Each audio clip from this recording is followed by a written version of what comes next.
Livid Little Man here. How's it going, guys? It is October 25th, 2016. Let's talk politics. The title of Amendment 1 is Rights of Electricity Consumers Regarding Solar Energy Choice. The ballot summary is the amendment establishes a right under Florida's Constitution for consumers to own or lease solar equipment installed on their property to generate electricity for their own use. State and local governments shall retain their abilities to protect consumer rights and public health, safety, and welfare, and to ensure that consumers who do not choose to install solar are not required to subsidize the cost of backup power and electric grid access to those who do. Now, this is probably the most controversial amendment. And the reason why I say that is because this is kind of an underhanded attempt by the power industry to reduce the rights of citizens. You have your supporters that are behind the Consumers for Smart Solar. Their argument is that it would guarantee the right of Florida residents to produce their own energy production, solar energy production, which that's already guaranteed. And it says it would protect every Florida consumer, including those who do not produce their own solar energy, and address undesirable solar business practices like third-party leasing. That is the thing. While this amendment sounds like it would be a good thing for consumers and those looking to get into the solar power generation,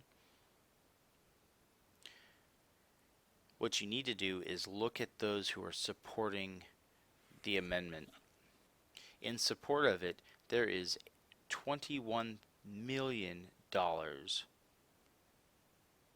And the top contributors, look at this: Duke Energy, Florida Power and Light Company, Tampa Electric Company, Gulf Power Company, 60 Plus Association Inc. I believe the 60 Plus Association Inc. is actually tied to the Koch brothers. But you notice these are the proponents. These are the people who want this amendment to go through. All of the major power companies want it to go through. And there's a reason for that.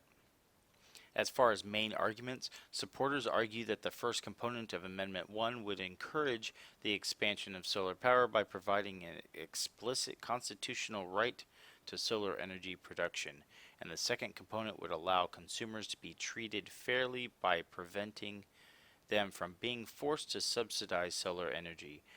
However, nearly 75% of campaign contributions in support of Amendment 1 were provided by electric companies. Opponents, however, argue that the second component of the initiative, which authorizes the government to ensure that people who decline to produce solar energy do not have to subsidize solar energy production costs, could be used to limit solar energy production and strengthen the power of the utility companies. Specifically, opponents express concern that lawmakers might be induced to prohibit the practice of net metering, which requires utilities to purchase surplus energy generated from solar-powered homes. Opponents also argue that the right of Florida residents to solar energy production is already protected by various regulations and agreements, making the first component of the amendment unnecessary. Some critics claim that Amendment 1 proponents included the provision protecting the right to solar energy production to make Amendment 1 look like a pro-solar measure, even though it could reduce the use of solar power. In opposition of Amendment 1, you have the Tampa Bay Times, which stated, "The wording of the solar energy measure financed by the utilities is deceptive, and the justices should not allow it to go to the fall ballot. The amendment is an attempt to block the private market for solar in Florida, not to expand consumer choice, and voters should not be confronted with the sneak attack." They also stated, "Amendment 1 is a solar scam." and all of the millions being spent by the utility companies to protect their bottom line won't change that. This is a cynical effort to stop the clock, artificially inflate the price of solar, and keep the market uncertain enough to drive away competition. On Amendment 1, the Tampa Bay Times recommends voting no. For opposition, as you can see, we have the Tampa Bay Times, the Ocala Star Banner, Bradenton Herald, Gainesville Sun, Herald Tribune, Sun Sentinel, Folio Weekly, Palm Beach Post, Cape Coral Daily Breeze. The Cape Coral Daily Breeze states, "Do not be fooled by this ballot initiative. It is not pro-solar. Vote no on Amendment 1."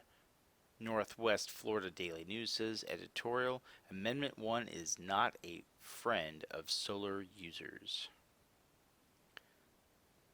All right. So, having said that, and looking at who is funding what side of this argument, this is the biggest scam that is on the ballot in November. Amendment 1, you have to say no to it. You have to vote no on Amendment 1. It hurts the state, it hurts solar energy in general. All it does is strengthen the power companies.